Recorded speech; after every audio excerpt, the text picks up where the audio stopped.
Dans le monde de la haute fidélité, il y a cette idée de quête, cette recherche un peu sans fin du son parfait. Mais il y a une question qui me taraude. Ah oui, laquelle?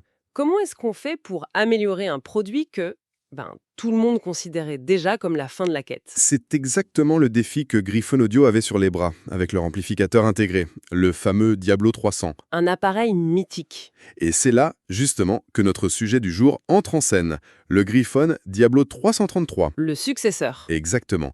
Et notre mission aujourd'hui, c'est de comprendre ce qui rend cet appareil, ce qu'on appelle maintenant un super intégré, si exceptionnel. D'accord, alors on va plonger dans son histoire, sa technologie. Oui, mais en essayant de la simplifier, pas de panique.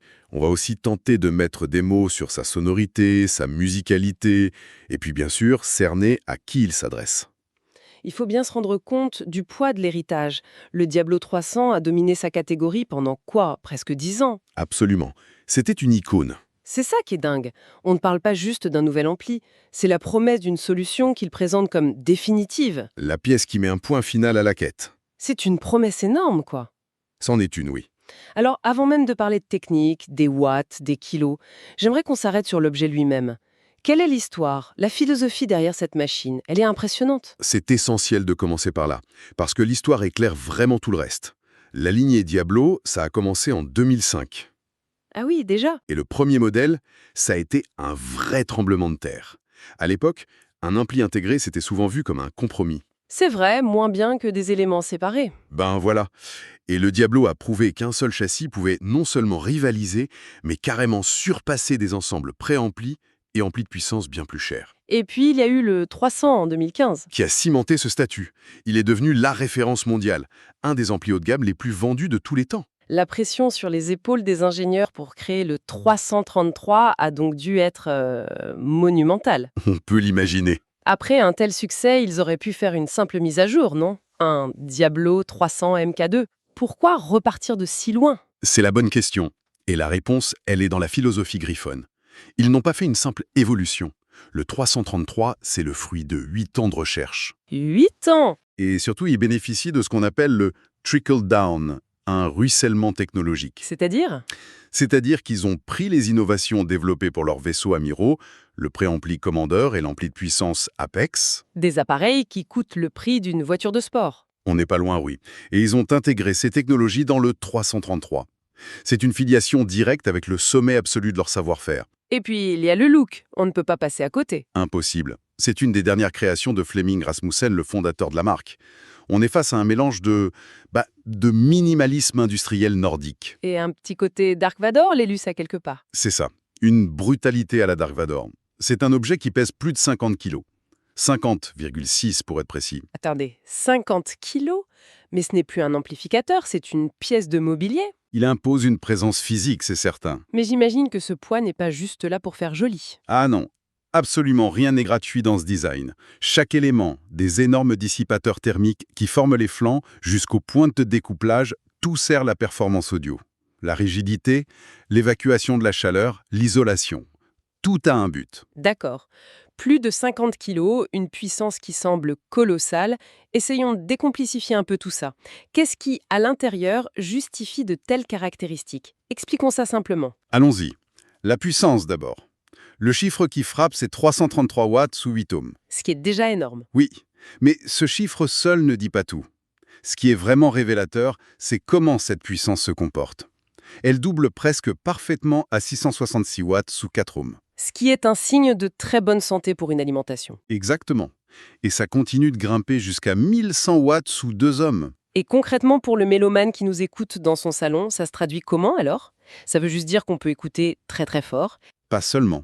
Pour traduire ça, un des concepteurs a utilisé l'image d'un train de marchandises. Un train de marchandises. J'aime bien l'image. Ça veut dire que l'ampli a une capacité quasi illimitée à tenir n'importe quelle enceinte. Même les plus difficiles, celles avec une impédance torturée. Il les pilote sans jamais donner l'impression de forcer. C'est une sensation d'aisance en fait. Une absence totale d'effort. C'est cette sensation que, peu importe la musique, l'ampli a des réserves infinies. Il ne transpire jamais. Cette image du train de marchandises est très parlante, mais elle pourrait aussi faire un peu peur. On pourrait s'imaginer un son brutal, un rouleau compresseur. Sans aucune nuance, oui. Or, la réputation de Griffon, c'est aussi la finesse. Comment est-ce qu'il concilie cette puissance avec le besoin de délicatesse à un bout? On touche au cœur de leur ingénierie. Ça repose sur deux piliers. Le premier, c'est ce qu'ils appellent le vrai double mono. Alors attendez, le double mono, c'est un argument qu'on entend souvent. Qu'est-ce que Griffon fait de si différent pour insister sur le mot vrai? C'est qu'il pousse le concept à son paroxysme. Beaucoup parlent de circuits séparés. Chez Griffon, c'est une obsession. C'est-à-dire? Il faut imaginer qu'à l'intérieur de ce châssis, on a en réalité deux amplis mono complets et totalement indépendants. Un pour la gauche, un pour la droite. Physiquement isolé. Physiquement et électriquement isolés, jusqu'à l'alimentation, même le transformateur principal, qui est un monstre de 2200 VA, Oui. et lui-même bobiné en double mono. Pardon, mais juste le transformateur, il pèse combien, vous disiez? Le transformateur seul pèse 17,5 kg. C'est complètement fou. C'est le poids d'un amplificateur complet pour beaucoup de marques. Voilà. Et le bénéfice de cette séparation extrême, c'est une diaphonie quasi inexistante. Aucune interférence entre les canaux. Et ça, à l'écoute, ça donne quoi? Une image stéréo d'une précision chirurgicale, une scène sonore d'une largeur et d'une profondeur incroyables. D'accord. Et le deuxième pilier? Le deuxième pilier, c'est leur philosophie du zéro contre-réaction globale. Ah, voilà un terme qui sonne très technique. Mais si je me souviens bien, la contre-réaction, le feedback, c'est utilisé par 99% des fabricants, non? Absolument. C'est une technique éprouvée pour corriger les erreurs et réduire la distorsion. Alors pourquoi la rejeter? Ce n'est pas un peu un dogme de leur part? On pourrait le penser, mais le raisonnement se tient. La contre-réaction, c'est une sorte de boucle. On prend une partie du signal de sortie pour le réinjecter à l'entrée et annuler les erreurs. C'est malin? C'est efficace, oui, mais Griffon soutient que cette correction, faite après coup, peut nuire au timing, à la vitalité de la musique. Leur approche est bien plus difficile. Construire des circuits qui sont intrinsèquement parfaits, ultra rapides, pour qu'ils n'aient pas besoin d'être corrigés. Ne pas avoir à corriger l'erreur, mais l'empêcher d'exister. Exactement. Et le résultat, c'est une bande passante phénoménale de 0,1 Hz à 350 kHz. Ça préserve l'intégrité du signal et la vitesse des attaques de notes. On a donc la force brute du train de marchandage et la finesse d'une conception obsessionnelle. On en arrive à la question cruciale, la musicalité. Comment tout ça sonne, au final? J'ai lu plusieurs fois l'expression « un nouveau son Griffon ». C'est le point le plus passionnant. Le Diablo 333 n'est pas juste un 300 en mieux. Le son est réellement différent. Ah oui? Il réussit un vrai tour de force. Combiner cette autorité, ce contrôle absolu, une poigne de fer dans le grave, avec une finesse, une richesse et une douceur qu'on associait plus volontiers aux meilleurs amplis à tubes. Attendez, poigne de fer et douceur des tubes, d'habitude, on doit choisir son camp. C'est presque un paradoxe. C'est toute la magie. Le grave est d'une puissance abyssale, mais il est aussi incroyablement texturé, rapide. On ne subit pas les basses. On suit des lignes de basse. Et pour les voix, le médium? Les voix sont décrites comme pleines, organiques, corporelles. On a la sensation que l'artiste est là dans la pièce sans aucune trace de dureté. Et les hautes fréquences sont très étendues, mais avec un côté soyeux, jamais agressif. Ce qui évite la fatigue auditive, j'imagine. Complètement. Même après des heures d'écoute. Vous auriez un exemple concret? Un type de musique qui révèle particulièrement ce caractère? Je l'ai écouté sur un trio de jazz, acoustique, piano, contrebasse, batterie. Sur un bon système, on distingue bien les trois instruments. Oui? Avec le 333, c'est une autre dimension. On entend non seulement la note de la contrebasse, mais la résonance du bois de l'instrument. On entend le contact des balais sur la cymbale, pas juste le son, mais la texture du métal. L'espace entre les musiciens devient palpable. C'est plus que du détail, c'est de l'ambiance. Voilà.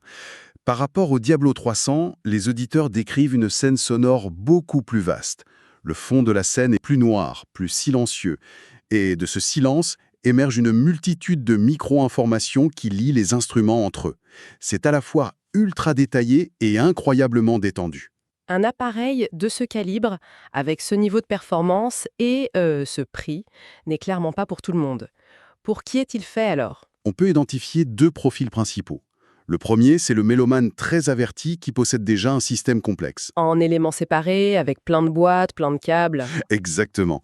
Et qui souhaite simplifier son installation. Donc l'idée, c'est de réduire le nombre de boîtes tout en montant en gamme. C'est ça, et c'est là que le 333 est révolutionnaire. Ce n'est pas une simplification qui implique un compromis. Au contraire, de nombreux témoignages confirment qu'il surpasse des ensembles séparés parfois bien plus coûteux. C'est impressionnant.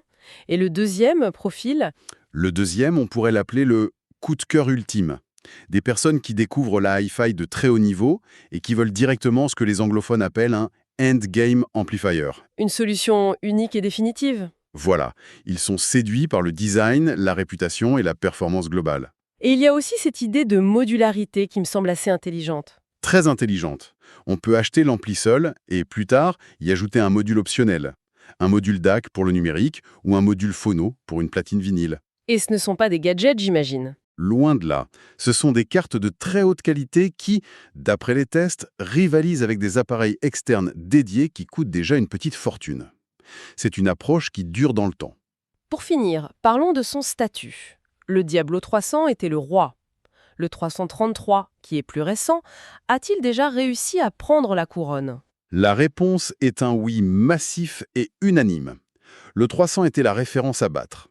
Le 333 a été conçu avec un seul but, le surpasser. Griffon ne s'en cache pas d'ailleurs. Pas du tout. Il le présente sans détour comme le meilleur amplificateur intégré au monde. Et les critiques du monde entier le décrivent comme la nouvelle référence, celui qu'il faut battre, il est la pièce maîtresse des showrooms les plus prestigieux. Et en termes de récompenses concrètes, Industrie. Obtenir ça de manière aussi unanime dans un marché aussi concurrentiel, c'est rarissime. il a non seulement pris la couronne. Il a redéfini ce que le royaume pouvait être. En résumé, si je comprends bien, le Diablo 333 n'est pas juste un monstre de puissance. C'est cet équilibre presque parfait entre une force brute, capable de tout maîtriser, et une finesse exquise qui offre une musicalité riche et profondément engageante. C'est une excellente synthèse. Et tout ça dans une solution intégrée qui vient défier la logique traditionnelle des éléments séparés.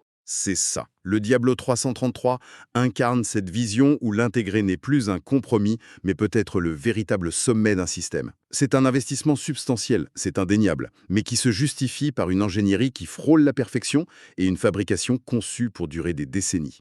Et pour conclure, une pensée à méditer. L'émergence de ces super intégrés, comme le Diablo 333, soulève une question fascinante pour l'avenir de la haute fidélité. Oui, Si un seul et unique châssis peut atteindre et même dépasser les performances de multiples boîtiers, est-ce que l'axiome «plus de boîtes, c'est mieux» est toujours valable? La séparation des fonctions est-elle encore le chemin obligé vers l'excellence absolue, ou est-ce qu'on assiste à un changement de paradigme? Où l'intégration optimisée devient la nouvelle voie royale. Exactement. La question reste ouverte.